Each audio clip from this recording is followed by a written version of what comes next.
then touching back on that, we'll go to part 5. This is the final part, and I'll sum it all up for you and then wrap it up.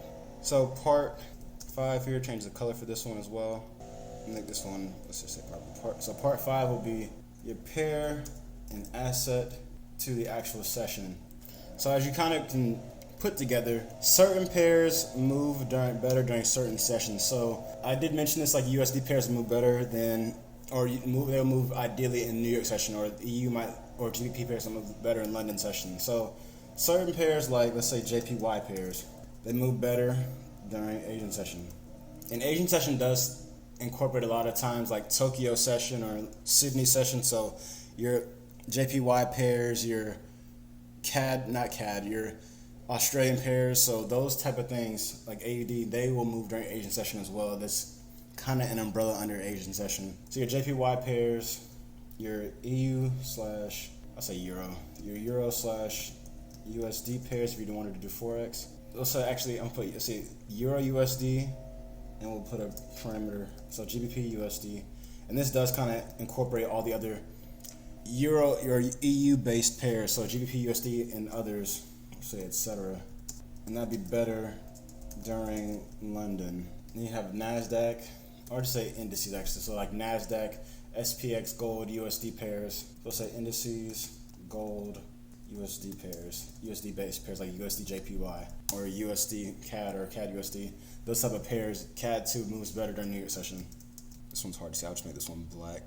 Indices, and those are pretty much the main ones, but I'll also throw in crypto as well. But crypto is different.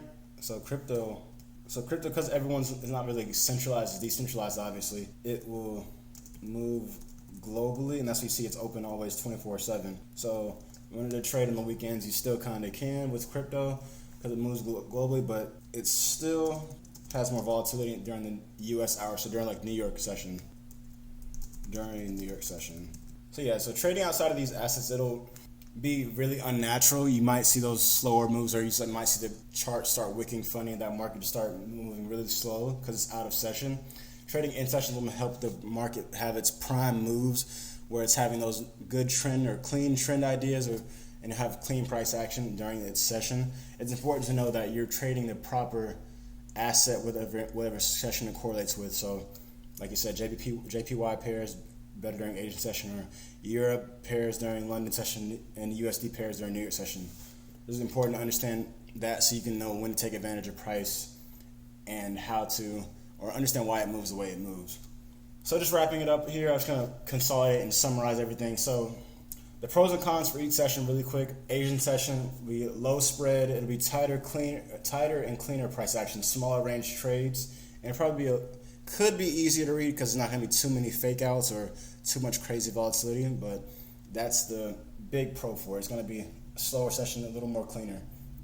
The bad things are it's going to be a lower volume, could have some choppy ranges because it could just be consolidating for London session, and it could obviously going to have fewer big moves because it's going to be a lot less volume. So just things to consider with that, but you won't be impacted by news, so that's another a pro for that. London session, the pros will be that you're going to have a really clean trend, you have early volume, and you have strong setups.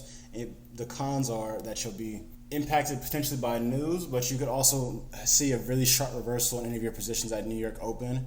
So you might see a really revenge trading at the London session and New York overlap, because you might see a really sharp reversal in your positions. So that's the cons for London session. Then for New York session, the pros will be you'll have those big moves, you'll have a lot of volatility, and you'll have a lot of news being dropped, which can be a pro or a con, just depending on if you want to trade news or if you like that extra volatility that gives you that momentum to catch runners in longer positions. But the bad thing is that it'll require a lot of quick thinking in New York sessions, especially in the morning, in that overlap session, because it'll be a lot of either extending the news, a lot of volatility reversing, or you'll have just things like wider stops and bigger range moves that may make you doubt some things with your setups, just because of how volatile New York session can be, as it is the most volatile session. So those are the, parts from facts for for all the sessions, what the pros and cons are, looking at the different information.